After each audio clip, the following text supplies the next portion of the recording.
One of the things when you start a company is just expect that people will not believe in you. They're going to look at you like you're crazy, and you have to just kind of expect that, accept it, and be able to talk yourself over the ledge and tell yourself that they're wrong. Welcome to Bootstrappers, a unique program designed to help make your business better. From property management to remote workers, Bootstrappers is here to help your business succeed. Bootstrappers is a production of Anaquim LLC.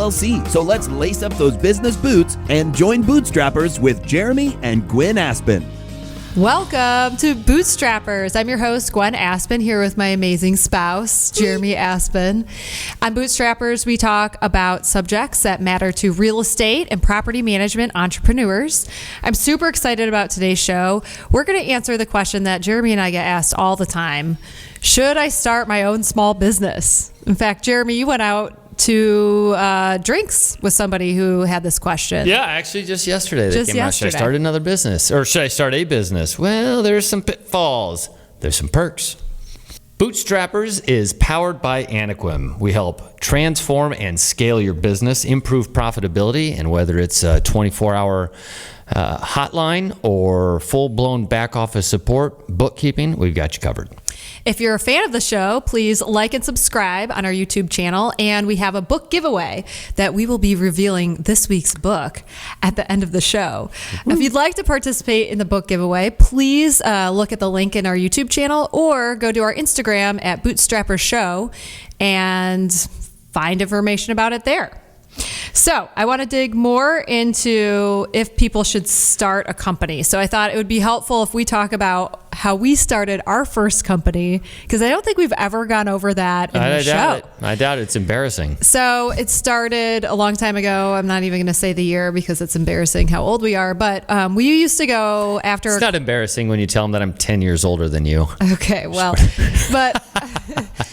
we would go out to drinks with all of our friends when we lived in Kansas City, and we would just dream about the businesses that we would start. But I think it turned out that only you and I actually we had a whole group of people. I remember one friend, he and I would get together to bars and libraries or bookstores at the time and talk about these businesses we were going to start, and just never did anything. No, most people don't. And I mean, it makes sense because there's a huge risk. Like, you're basically saying, hey, I'm not going to make any money for about 2 years. The risks are huge. I'm probably going to fail. And somehow you have to get over the hump that even given all those risks and drawbacks, it's still worth it. And a lot of people just can't get to that point if they're comfortable with a corporate job. So I think one of the things that got us over the hump is that we saw a huge need. So maybe you can kind of give some background. Back in the day, I had been sending my money back to the United States when I lived in another country and buying investment property. And really, there was only one person I trusted. It was my best friend, Luis, to manage the properties, so he did. And then, he'd look around, we'd look around trying to find some sort of an alternative. And really, just at the time in our industry, in this market, there weren't any options. They were mostly all... You mean property manager options? Property manager options. They were mostly realtors that were looking to use property management as a feeder. Now, people do that, and they do that now, and we even have some good clients that do that, but the distinguishing characteristic is that they did crap work on the property management in the side. Omaha in the Omaha area. There wasn't anyone that, we interviewed a bunch of them. And and so one of the, just to kind of demonstrate how bad they were, they would always offer this pro forma, and they would not perform, and then the owner of the property ended up having to sell it. We found one property inside of 9 years that had changed hands 7 times. And that was a testament to the broker made a ton of money, but did literally nothing. So that was the environment that we started with. Well, and I just want to say one other thing. So we had, just to frame it a little bit more. So we both were working really intense corporate jobs. I traveled like 90% of the time. Jeremy was running a whole office in Kansas City. We were buying these rental properties. We were interviewing property managers because we just couldn't handle the amount of properties that we had. And as we interviewed them, we're like, so, what technology do you use? And they're like, oh, well, I just send you this handwritten form. we mail it. It's like, well, they were so analog. It was crazy. And we were both in kind of tech. I was in healthcare IT.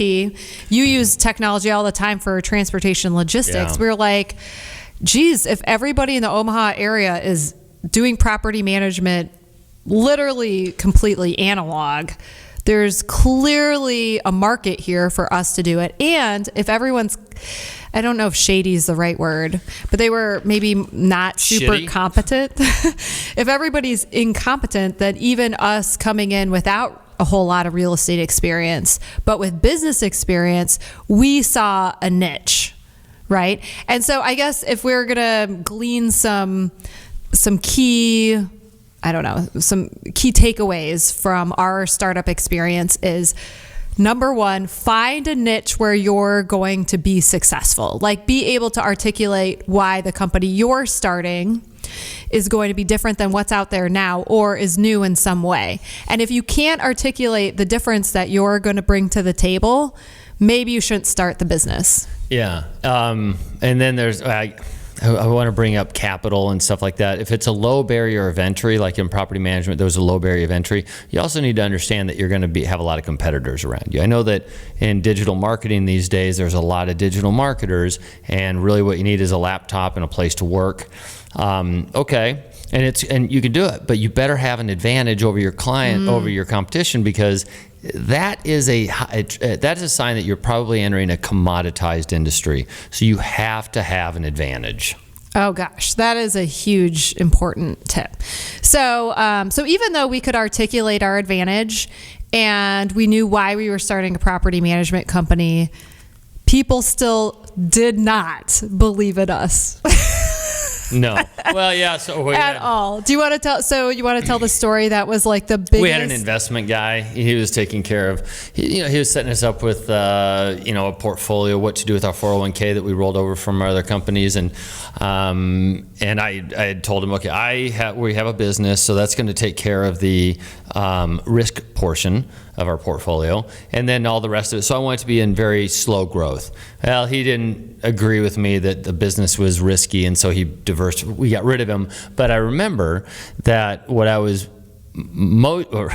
we told him about what we were going to be doing, and then I think he looked over at you and was like, so what we said, so I had a job. Our plan was I was going to be a pharmaceutical rep, which I was. Pharma rep, pay the bills while you started the property management company. So, and we had both quit really well-paying jobs. I mean, the pharma job was, I don't know, like a lateral switch for me. But you quit a pretty good paying job to be most people would describe as unemployed. Yeah. Oh, God. So he looks at me and he's like, he looked at you and he said, so you're going into real estate? And you were like, yeah. And he said, so do you have your real estate license? Not yet. Yeah. Don't you need a broker's license to be a property manager? Yep. Do you have that? Nope. And then he looks at me and he's like, girl, run. Get out of here. This guy's a taker. You're going to be paying for his butt to watch TV all day. Which was a legitimate, and you did for a while. No, well, not to watch TV. No. You were actually, it should be noted that at the time, Jeremy got his broker's license faster than anybody in Nebraska history. Yeah. Because you treated it like a real job. I worked every day. And you were used to working like 50-hour a week jobs, so you just worked 50 hours a week, but getting your broker's license. And back then, there was no requirement for you to have any experience. There was like, if you take the classes, I think you had to take like 3 extra classes because you didn't have experience. Yep. And you just did it. So anyway, one of the things when you start a company is just expect that people will not believe in you. They're going to look at you like you're crazy, and you have to just kind of expect that, accept it, and be able to talk yourself over the ledge and tell yourself that they're wrong. Another reason why people do not want to start businesses is because they're afraid of failure. Wouldn't you agree, Jeremy? There's just this. Well, that's got to be the biggest one. Yeah, I mean, everybody always sees the upside, and that's what motivates them. But like our friend, and you don't expect the failure. Like, we expected to succeed, But ultimately, and we believed we could do it. I don't think that we would quit our good jobs if we baby steps. I mean, and those baby steps, especially when you're starting out, some of them are failure. You've got to really find out where your niche is and what you can pull off better than anybody else. And the only way you can do that is kind of shotgun into the market. Just do everything and find out where your niche is, and then you end up coming up with it, unless you're a really good planner. And we're going to talk more about truly epic fails in a little bit. But I guess the other thing that we should discuss before we go there is the how. Because you have to understand how you're going to feed yourself for the 2 years that you're not going to make any money when you start a business. So, number one, marry up. Marry somebody who can make money, because that was a big part of our formulation, is that we weren't going to be able to. We had some money, some savings buried into some real estate, and that was good, but cash flow is a pretty big deal. Yeah, we would have had to have refinanced or something to get it out. But yeah, you had a job that was going to be able to pay for our livelihood. We took Dave Ramsey's advice, which is buy the smallest house you feel comfortable in, and then we bought about 2 sizes smaller, and actually didn't have much of a mortgage. I mean, we really established ourselves that we didn't have bare minimum living expenses. Because you have to prepare. It was 18 months before I got my first $500 paycheck from the company. 18 months. That's a long time. And then, of course, it was the month after that. It was about $1 million, if I'm not mistaken. No, it's iterative. No, and then just little by little, you just start making a little bit more money, and then at some point. Well, and I do want to bring up, so one other thing that we did, because there was no, healthcare was so I had good healthcare with my job. Yeah, very good. But eventually I quit my job because we had 2 tiny, tiny children, 18 months apart. And so we were only living off your very small startup salary. And the one way that we were able to do that is we got this line of credit mortgage on our house. Yeah, and I think that's worth going into, because that was a huge part of us being able to succeed really quickly. At this plan. What we did was we had a line of credit. We did not have a traditional mortgage. We had it secured by a house.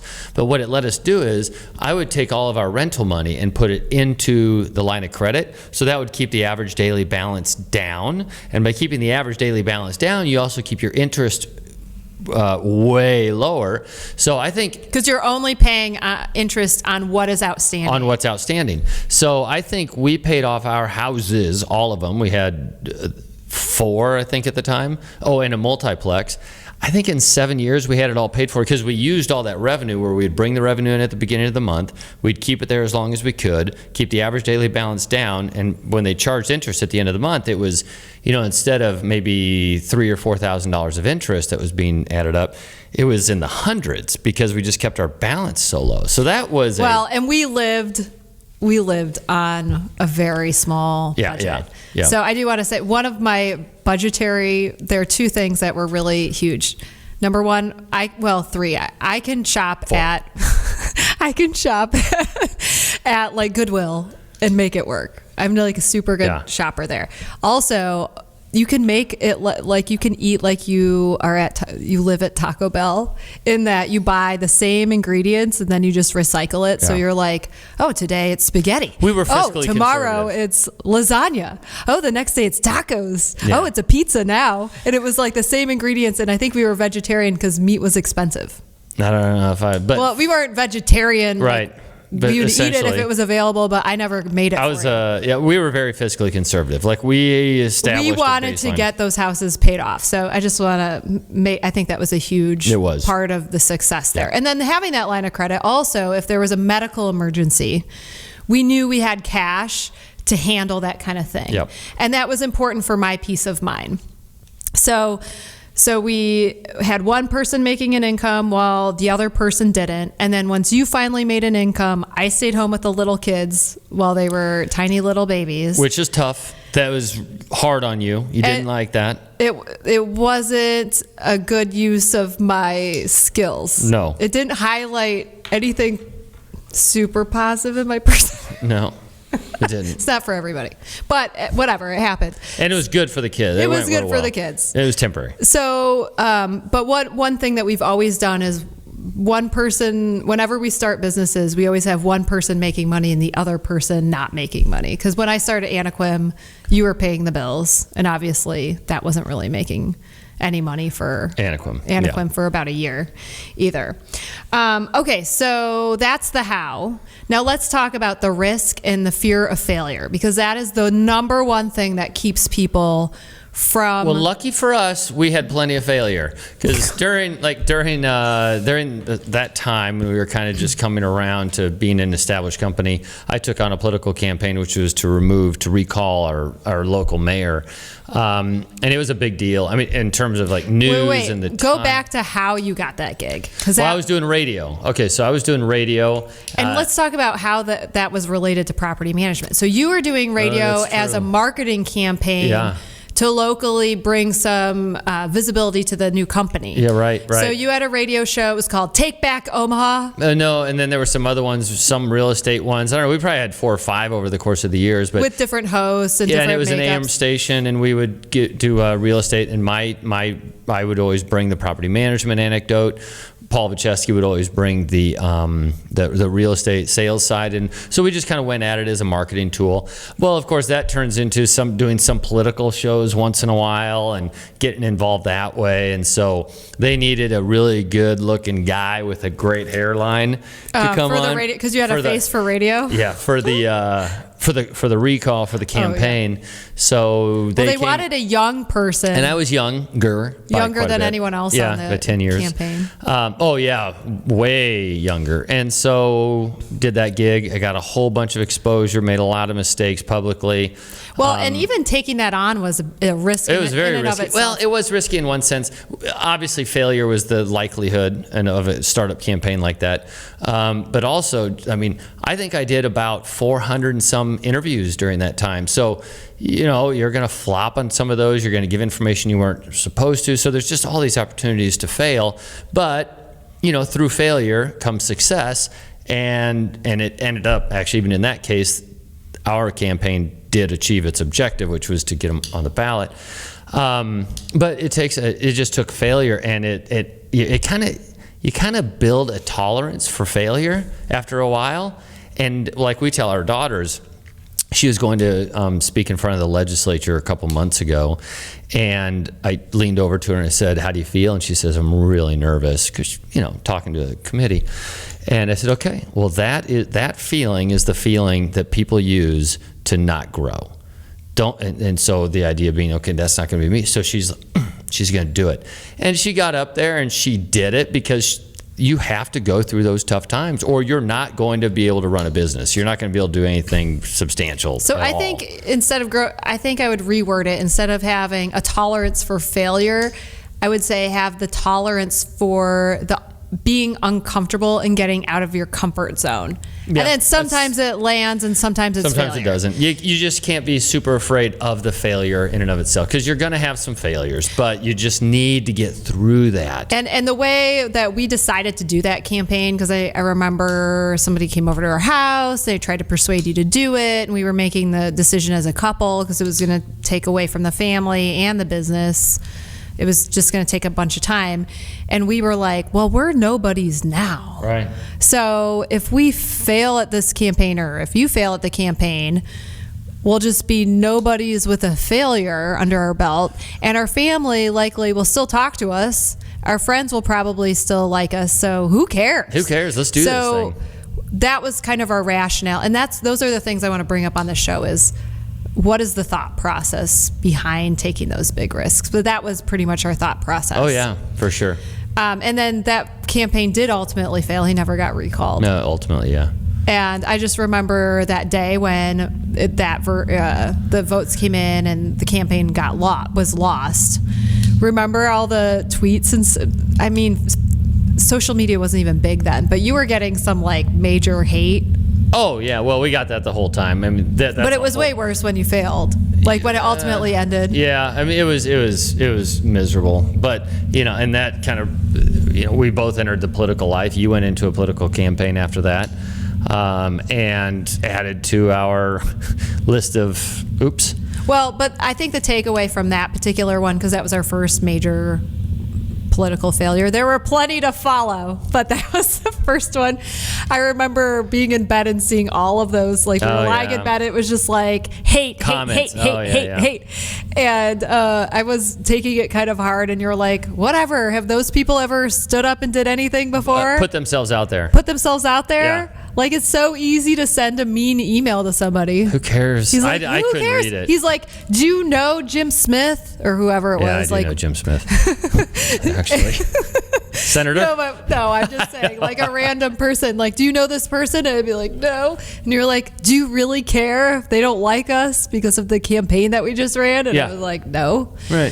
The other thing that helped me kind of get over being afraid of doing things is your radio show, because your radio shows were not always amazing. No. Paul ran them. What a failure. But like when you guys would be really bad, it was because you didn't have any time to prepare because you had a busy week running a company. Starting. And I would try to do the backup stuff for you, but sometimes I wouldn't have time to like cut out articles. No, when you started doing that, it you were really bad sometimes, and I was embarrassed for you. And I sorry, this is kind of mean. No, that's but right. I was embarrassed for you, and I was totally worried people would call me and be like, "Do you hear him on the radio? Like, this is."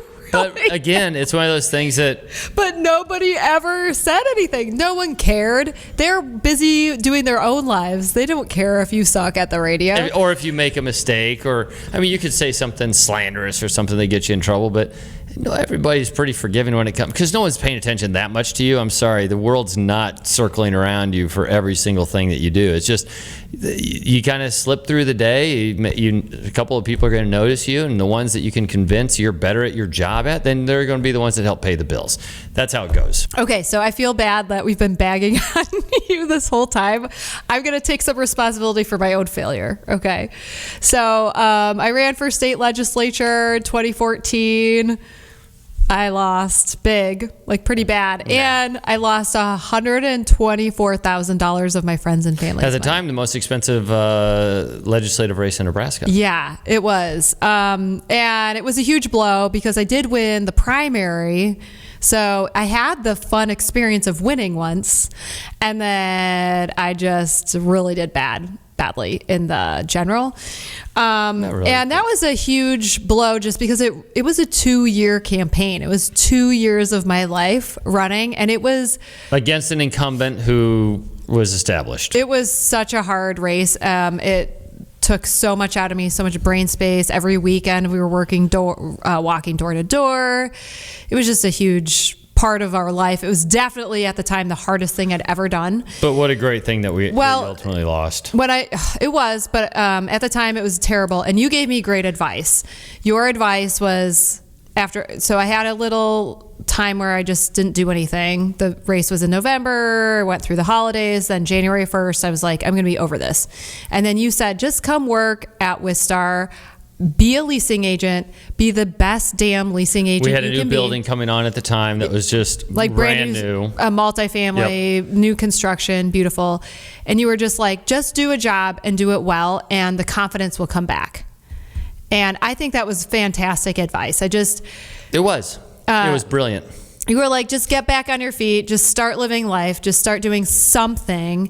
And it kind of gave me that confidence. And now I'm super happy that campaign was a failure, because there's no way that we would have started Anaquim had I been working for zero chance. And I could be making $12,000 a year as a state legislator. And you took a lot away from that. I mean, even though you didn't succeed at the campaign itself, you had some fun takeaways. Well, and that's the other point, is when you do fail, if you fail well, you learn from the experience. And I learned how to public speak. I learned how to think on my feet. I learned how to be decisive. I learned how to work super long hours under high stress. I learned how to have a horrible day and still make things work. So I learned so much from that I brought to Anaquim in the end. So I'm super grateful for the experience. And I had positive self-talk after the loss. I really made sure that my mindset was positive. What I didn't want to be is one of those people that talks about their campaign like it happened yesterday, 10 years after they lost. Because how many people do we know like that? Oh, God. It's embarrassing. Well, I just didn't want to be that person. So those were kind of the factors that went into that. But I know. But you had some takeaways too. I did have some major takeaways.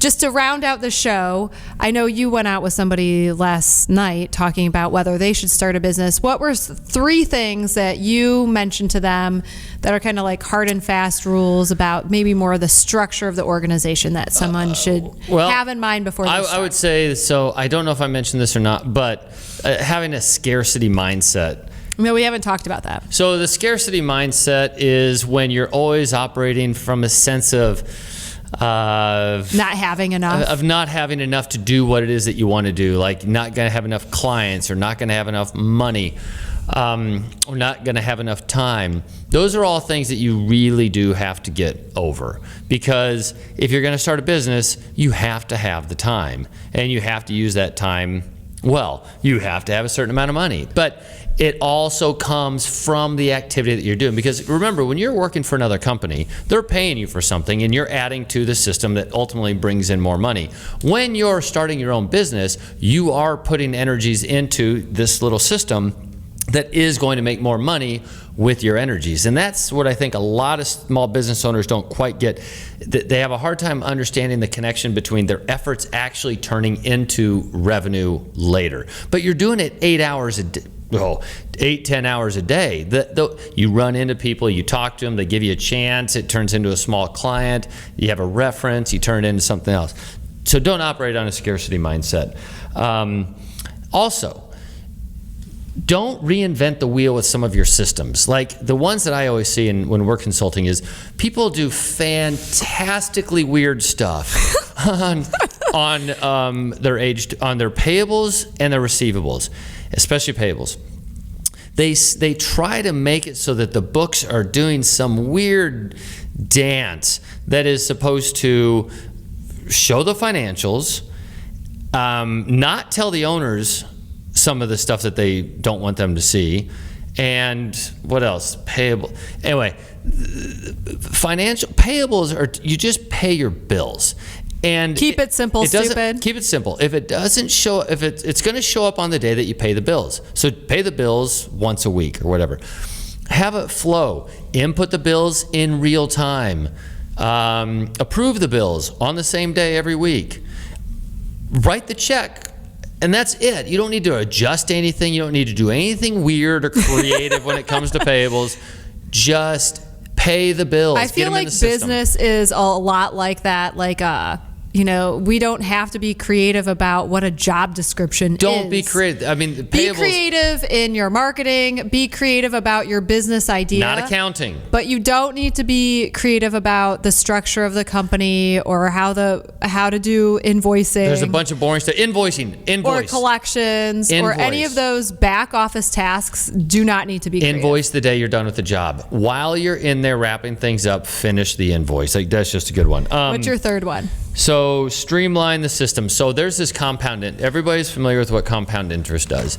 It works the same way in the financial world as it does in the operations world. So what you've got to do is you've got to have systems. This is for your product. This is the operation, I would say.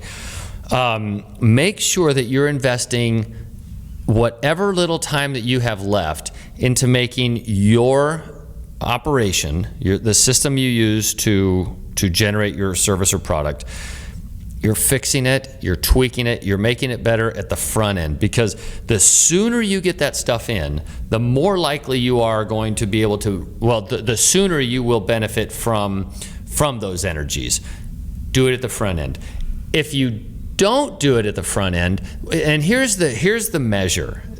When it's like with money.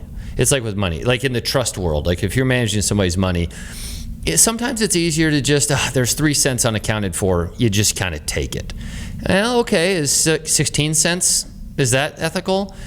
How about $1, $10, $40? Like you start to be in a slippery slope, and you have to make a decision that in the trust account world, if you can't find 3 cents, you find 3 cents. You find out whose money that is. Never, ever steal any money at all. So it's like that also with the operation. If you let the operation slip and there's one thing that you think you could do to make it a little bit better, but you don't have time, then you're on a trajectory for what a lot of failed business owners fall into, and that is never making time to actually fix the problem. And work on your business. It's a slippery slope. You just keep pushing it and pushing it and pushing it. You know there's something better.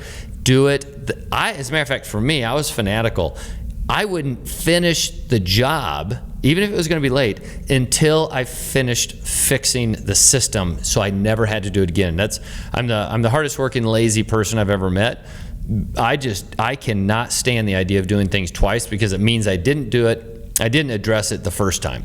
So that I would say, without thinking too hard about it, would be the first. Those are the first 3 things that pop into my mind as what a business owner should be doing.